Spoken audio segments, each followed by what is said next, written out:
Bismillahirrahmanirrahim.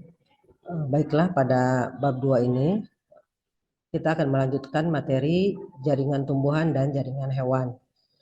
Tujuan pembelajaran yang diharapkan dari siswa yaitu siswa mampu membedakan jaringan, berbagai macam jaringan pada tumbuhan. Kemudian bisa menunjukkan jaringan yang membentuk organ-organ pada tumbuhan. Yang ketiganya membedakan jaringan-jaringan pada hewan. Kemudian yang keempat menjelaskan fungsi masing-masing jaringan yang terdapat pada hewan. Dan yang terakhir siswa diharapkan dapat mendeskripsikan fungsi masing-masing pada jaringan tersebut. Baiklah, pada materi berikutnya yaitu tentang jaringan tumbuhan. Jaringan tumbuhan secara umum dibagi menjadi dua, yaitu jaringan meristem atau jaringan titik tumbuh dan jaringan permanen.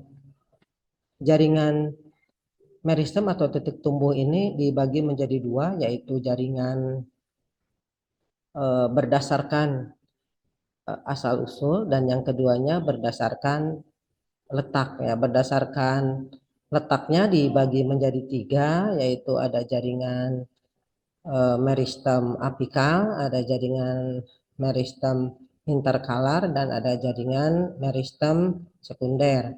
Kemudian berdasarkan asal usulnya ada jaringan meristem primer dan ada jaringan meristem sekunder.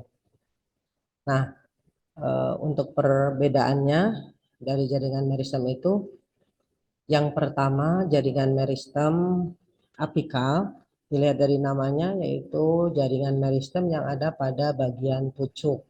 Jadi kita bisa menemukannya di ujung akar, ujung batang atau pucuk. Kemudian jaringan yang keduanya yaitu jaringan permanen. Di mana jaringan permanen ini adalah perkembangan dari jaringan meristem.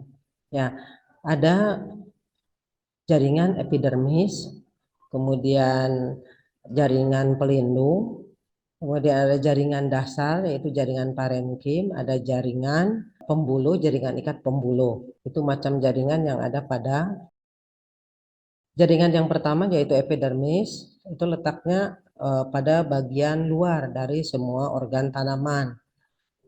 Bentuknya persegi panjang, rapat, ya tidak mengandung klorofil, kemudian transparan. Nah itu. Kemudian epidermis ini akan mengalami modifikasi, misalnya seperti menjadi sirus, misalnya duri pada bunga mawar. Ada yang seperti rambut, misalnya ya.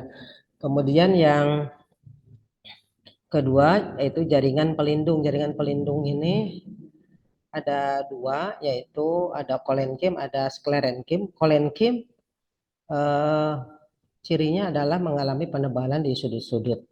Berbeda dengan sklerenkim. Sklerenkim ini dibangun diantaranya oleh skleroid seperti sel batu. Mendapat penebalannya itu pada setiap sisi sel sehingga kuat. Misalnya skleroid itu membentuk kulit biji kelapa, kulit biji pelindung biji kenari misalnya, atau kemiri. Nah itu skleroid, makanya keras.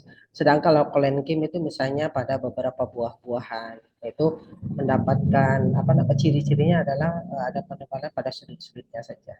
Kemudian jaringan parenkim merupakan jaringan dasar. Jaringan dasar ini akan mengisi sisa-sisa dari semua jaringan permanen. Jadi diisinya oleh jaringan parenkim. Bentuknya oval.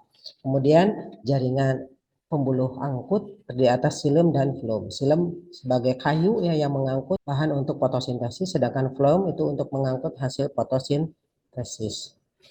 Itu macam-macam jaringan yang ada pada tumbuhan.